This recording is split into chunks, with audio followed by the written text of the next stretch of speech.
And with bushwalk returning to the safety of camp, we might have to do the same in the not too distant future. So we're only going to get, unfortunately, to spend a very short time with Tingana. You can hear the thunder, maybe you can't. I can hear the thunder rumbling, and it's starting to get closer and closer, so we can't spend too long here, but definitely worth the rush all the way to Cheetah Plains so that we could spend a little bit of time with him. Looks to me like Tingana. I still haven't seen his face properly, but it certainly looks like him. And just judging by the size as well, absolutely massively powerful head and shoulders. Interestingly enough, I was chatting to one of the other guides who said that they feel as though Tingana's just ballooned in size, that he's just got so much larger over the last few weeks. I don't quite know what that would have been. Perhaps he's just eating well. Perhaps he's been enjoying a couple of very good meals. Either way, he has walked so far. From the start of our sunrise safari, before the bushwalk backpack stopped working, we tracked him all the way through Djuma, all the way along the northern boundary, and now into Cheetah Plains. That is probably a distance of around about, I don't know, give or take 10 miles. He has marched. I have absolutely no idea why, presumably patrolling his territory, but it's astounding that he's done it all in one go. How's it, Steph? How are you? Good, thanks. Hi, guys. And welcome to Cedar Point. Cedar Point, no, Tingana is not Karula's son. As much as this entire area is dotted with Karula's offspring, Tingana is not one of them. He is the dominant male leopard of this particular area and most of our Traverse area, and he's the most likely father of Karula's cubs. So he is roughly, how old is he now? 10. He must be about 10 years old now, and he is absolutely massive. He came in when he initially moved into this area as the dominant male. He is given the name Tingana because he was actually very shy. And since then, he has become more and more comfortable around vehicles to the point that we can sit with him in the way that we are doing now. And he's completely relaxed with our presence. In fact, of all of our leopards, I would say that Tingana is the most relaxed around the vehicles. Tingana and Hosana and Shungile are the leopards that are the most comfortable with us. So no, he is not Karula's son. He is Karula's paramour. Would that be a suitable description of him? Either way, he has mated with Karula in the past and probably sired her cubs, potentially sired Tundi's cub, Tamba, as well as Shadow's new little cub as well.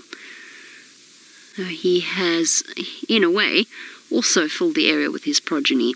Karula's son Quarantine often spends a lot of time around this area, although apparently he's recently been chased around a little bit, so I'm not quite sure where he's ended up. He's often been on Cheetah Plains. And this is really about as far east as Tingana will go. You can never have absolutes with leopards, but this is pretty much the furthest east that his territory extends, and we don't often see him beyond this point. In fact, I don't think I've ever seen him this far east.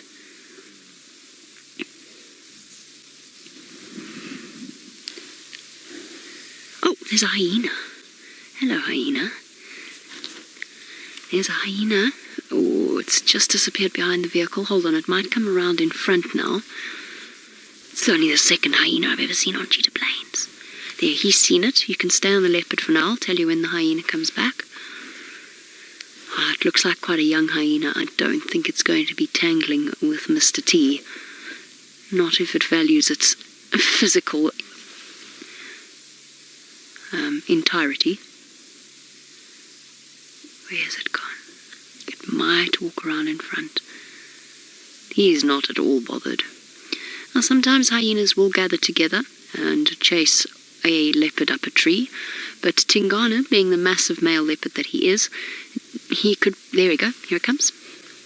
Here comes the hyena. You got it. Yeah, let's go into the hyena. Go wide. Okay, there's the hyena.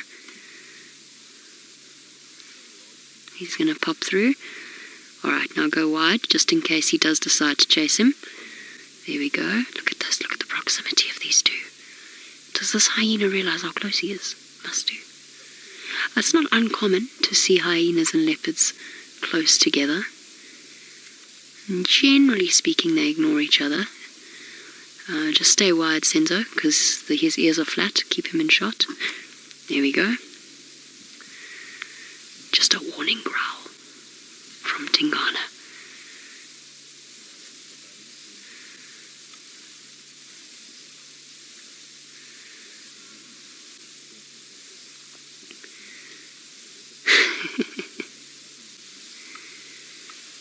Here we go. A brief interaction between our two largest spotted predators. A hyena and this big male leopard, very closely matched.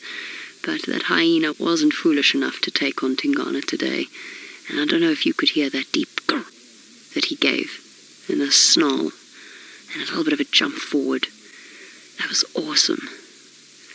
Not often you see them fighting, though. It's unusual. Neither of them really want to injure themselves or run the risk of injury. So chances are most of the time when they come into proximity like that, they look at each other, glance at each other, and then wander away. And that hyena knew that he was here and was just coming to have a look and see whether or not he had a kill worth attempting to steal. Very cool. Guys, we've got to go. Rebecca, I don't know if I still have comms or not. Do I?